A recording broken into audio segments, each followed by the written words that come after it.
tests that will make you think twice before taking your next sip. We took samples from water coolers in a range of public places, and alarmingly, nearly all were contaminated.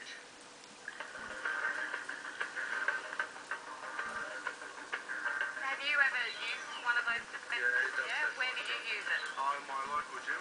A high percentage of the samples that we tested all had fecal coliforms or E. coli. Have you drunk from a water dispenser before? Yeah, I have, yeah. Tonight, our hidden camera investigation reveals dirty water coolers may be putting your health at risk. Each one of those little dots represents one single bacteria. A high enough concentration of bacteria in that water, it can cause illness. Well, I'm shocked actually. Yeah, very true there. Doesn't sound great. We took samples from everyday places ordinary Australians like to visit. Whether it's a travel place or a doctor's surgery or your local garage.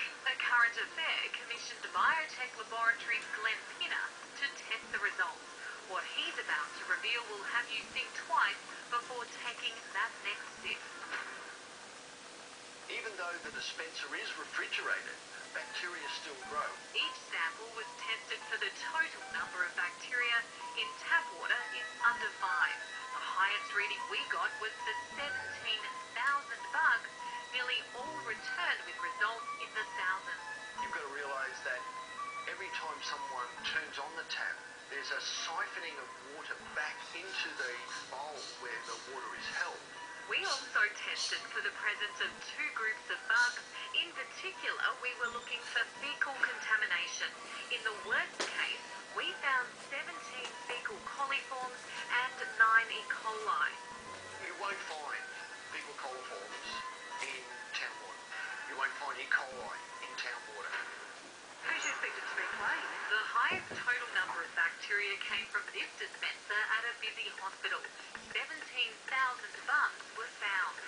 If you thought your local travel agency offered cleaner water than a foreign country, think again. They're all fecal coliforms, and that was in fact our highest count. The total number of bacteria came in at 10,000. Remember, tap water is 5. 17 fecal coliforms were present in the water sample. According to our national drinking water guidelines, it's a filthy fail. It should be less than 1. The dispenser we sampled from a waiting room in this massage clinic also returned a high reading for fecal coliforms and E. coli, both coming in at 8. That there's been some sort of a contamination via feces. This sample was taken from a plumbed-in cooler at a nationwide bank. The total number of bacteria came in at over 6,000. Fecal matter not the only thing its customers are drinking.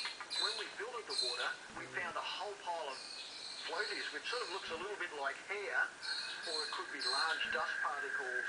Now that had 6 counts of fecal Coliforms and E. What coli. guidelines say it should be? Oh, that's got to be less than 1. Water quality is important because everybody drinks water. But Dr. Gino Pecoraro, who is a spokesperson for the Federal Australian Medical Association, warns some members of the community are more at risk of falling ill from contaminated water.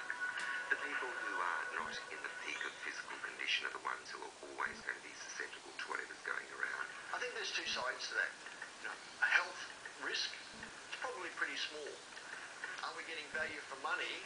And that's the one that I think most people have been upset about. If you install a water cooler, it will set you back up to $300. And then there's the ongoing cost of supplying the water. There's no doubt it's usually a higher standard than tap water. When it's delivered, it's clean, it's fresh, it's sterile, and it's low on chemicals. It's when you place this bottle into the dispenser and contaminate it that the problem lies. So the question is, whose responsibility is it to clean it? Certainly the manufacturers would have recommendations on how frequently the dispensing systems should be cleaned, and I think they should be adhered to. And if you've ever doubted drinking tap water is the cheapest and healthiest option, comparing these results visually in the laboratory should convince you once and for all. What you're holding is what's in tap water. So this is 0 bacteria. Compared to what we got out of the dispenser, I know which one I've been drinking.